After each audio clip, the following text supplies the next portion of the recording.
kasih ke kelas, betul-betul respons ini. Saya pembangkanya ceria semua. Alhamdulillah. Nah, jadi ke kelas, berapa orang yang tidak hadir hari ini? Satu orang Ibu. Siapa dia? Ali Bu, Ali. Oh iya, saya ingat. Ali mengecap dengan orang tuanya. Katanya hari ini dia berhalangan hadir karena dia bermasalah. Ada dia punya SIM tidak dibawa. Dia mendarat ke sekolah. Kelas tahu di mana? Alhamdulillah bersih. Ya, bersih ya. Ya, terima kasih banyak yang bertugas menyambut hari ini. Baik. Siapa yang masih ingat materi pelajaran minggu lalu? Saya Bu. Ya. Materinya yang minggu lalu itu Bu adalah konsep norma dan hukum. Jadi itu betul. Jadi kelanjutan minggu ini materinya tentang konsep norma dan hukum.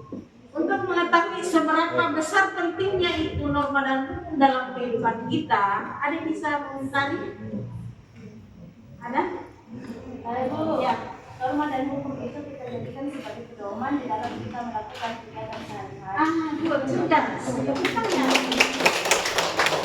Oke, kalau begitu kita mau praktekkan langsung seberapa besar itu masuk ke dalam pikiran kita fungsi dari norma dan hukum itu sendiri. Coba sama-sama kita pejamkan mata.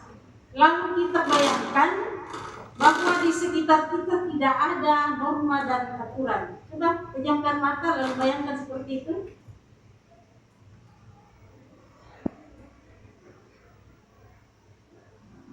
Oke, sudah. Ada yang terbersih di pikiran kita? Ada. Kira-kira apa? Perkelahian. Perkelahian. Perdebatan. Iya. Kalau begitu kita langsung masuk saja di videonya.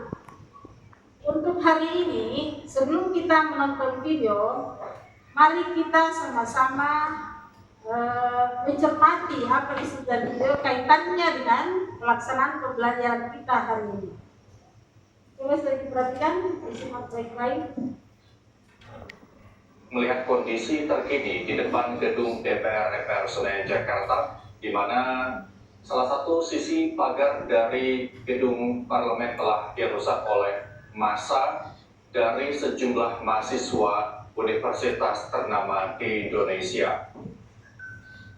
Kami ingatkan sekali lagi bahwa massa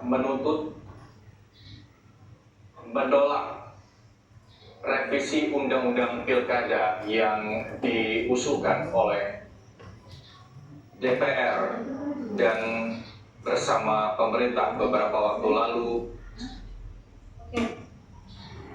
Siapa yang bisa bertanya pertama dengan tampilan video tadi? Saya Bu ada pertanyaan. Apa itu chaos Bu?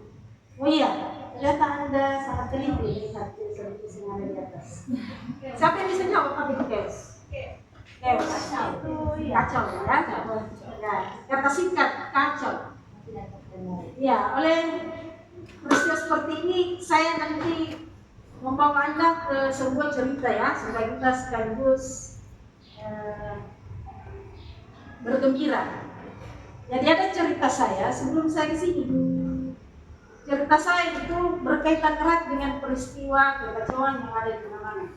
Sebab ada dilemanya itu dalam masyarakat. Terkadang kesadaran hukum, ketaatan hukum itu tidak bersinergi satu sama lain. Jadi orang biasa berpengetahuan, sadar, tapi pada tahap sadar saja dia tidak bisa mempraktekkannya. Nah, sekarang dengarkan cerita saya. Pada saat saya mengucapkan kata menggembirakan, dalam cerita itu terbuk sekali ya, tapi keras. Kalau muncul kalimat saya kata bermakna, 2 kali. Oke. Kalau muncul kata menggembirakan, 3 kali ya. Jadi berarti saudara 1 kali, bermakna 2 kali, menggembirakan 3 kali itu. Nah sekarang dengarkan cerita saya. Waktu saya jalan dari rumah menuju ke sekolah, pas di pinggir jalan itu, pas tikungan, di situ di rumahnya Pak RT. Ternyata ada tetangganya Pak RT, benar mobil, pinggir jalan, sangat membahayakan orang yang lewat. Keluar Pak RT lalu mengatakan ke si pemilik mobil, Anda itu salah. Kalau Anda meletakkan seperti itu, sebentar bakal ramai nanti, bakal kacau. Terus dia terdiam. Yang datang memarkir mobilnya di situ, dia bilang, Pak RT, santai saja, santai.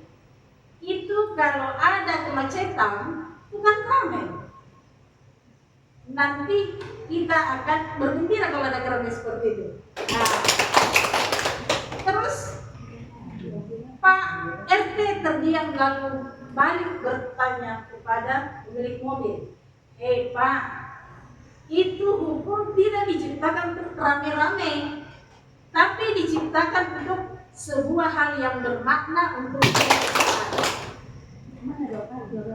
Kemudian Pak RT cerita lagi lanjut, apa yang menurutmu bermakna dalam hidupmu? Langsung balik yang punya mobil, kalau begitu Pak, sebaiknya saya membuat hal yang tertib untuk bergembira, begitu ya? Ini ceritanya. Kalau cerita tadi itu dimaknai seperti itu, apa hal-hal itu menggembirakan, maka kita sebagai masyarakat harus menjadikan hidup kita bermakna. Cerita selesai. Nah, lanjut ya. Sekarang saya mau Anda lebih mengimplementasikan teori yang Anda pelajari minggu lalu dengan hitungan. Setiap siswa menghitung pas 1, 2, 1, 2, gitu ya? Nah, sekarang pertama kita begitu. 1, 2, 1, 2, 1, 2, 1, 2, 1, 2, 1, 2, 1, 2, 1, 2, 1, 2, 1, 2, 1, 2, 1. Oke, ada satu ganjil. Tapi sampai saja saya mau ambil ya.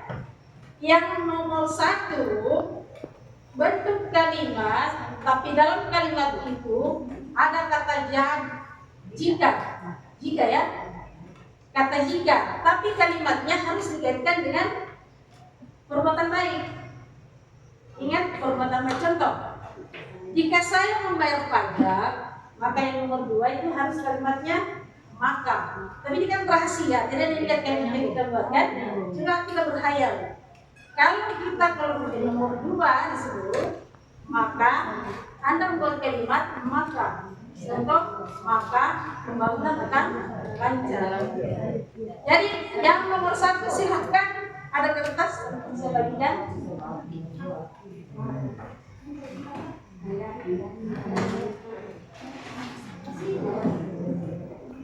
Dia mau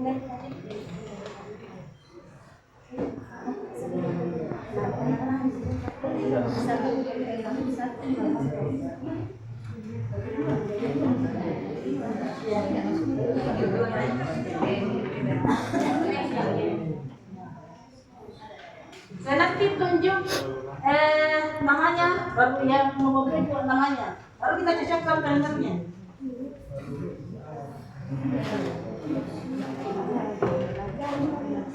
Ya, oke. Kelompok 1 silakan buat kalimat jika. Yang nomor 2 maka. Saya ambil yang 1. Sudah jadi? Sudah. Ya, silakan. Bu. Yang nomor 2 ya? 1. Iya. Apa kalimatnya? Jika saya memiliki banyak uang, perbuatan baik. Maka saya akan menjadi orang kaya. Betul seperti itu kalimatnya? Iya. Oh iya. Kita balik. Ya betul Mas kalimatnya. Coba kalau mau yang lain nomor 1. Jika saya rajin menabung, Coba kita ada. maka saya akan jadi poluan. Oke. Sekarang saya bagikan lagi kerja kelompok. Ini dianalisis ya, perbuatan hukum yang bertentangan, dengan hukum.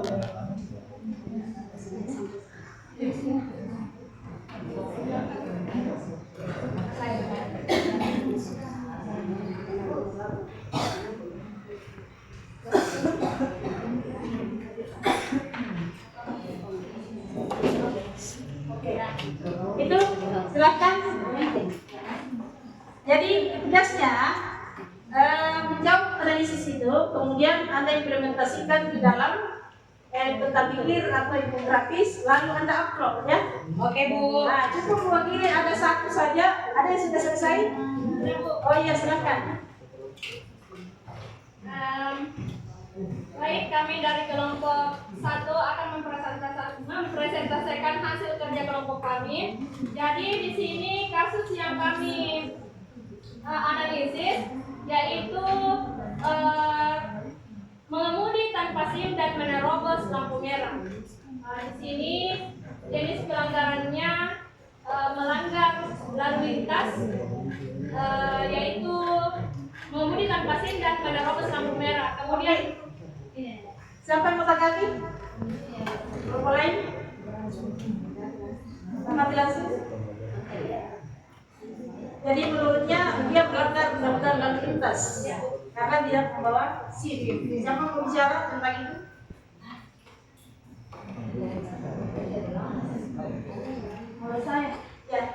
Kalau saya setuju bahwa itu adalah salah satu pelanggaran lalu lintas jika tidak membawa SIM, karena SIM itu adalah sebuah penanda bahwa orang tersebut sudah memiliki memenuhi persyaratan untuk mengendarai. Oke, sekarang waktunya kita mau merefleksi pembelajaran kita hari ini.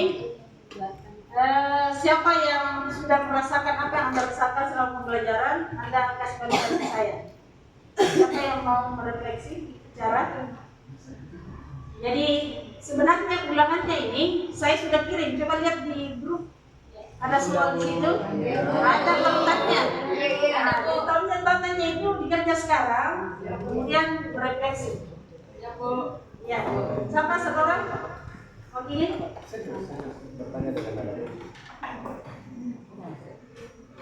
Ya, Alpena. Saya rasakan saya sangat senang dengan pelajaran hari ini. Dari satu sisi saya paham bahwa kehidupan tanpa norma dan hukum itu akan membuat segala sesuatunya menjadi berantakan. Keras. Siapa yang bisa menyimpulkan itu sekaligus merefleksi kesimpulan juga.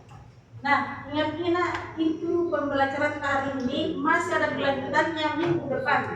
Diusahakan dibaca-baca bukunya yang berkaitan dengan itu karena di handout-nya sudah ada. Di handout-nya itu dibaca dan dibaca. Oke, siapa yang bisa ke kelas kembali menutup pembelajaran dengan menyiapkan kelas? Kita dulu ya. Sebelum kita istirahat, mari kita berdoa karena aktivitas hari ini sudah selesai. Doa dimulai.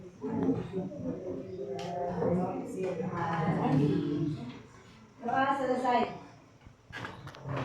Dulu yang siap, gerak.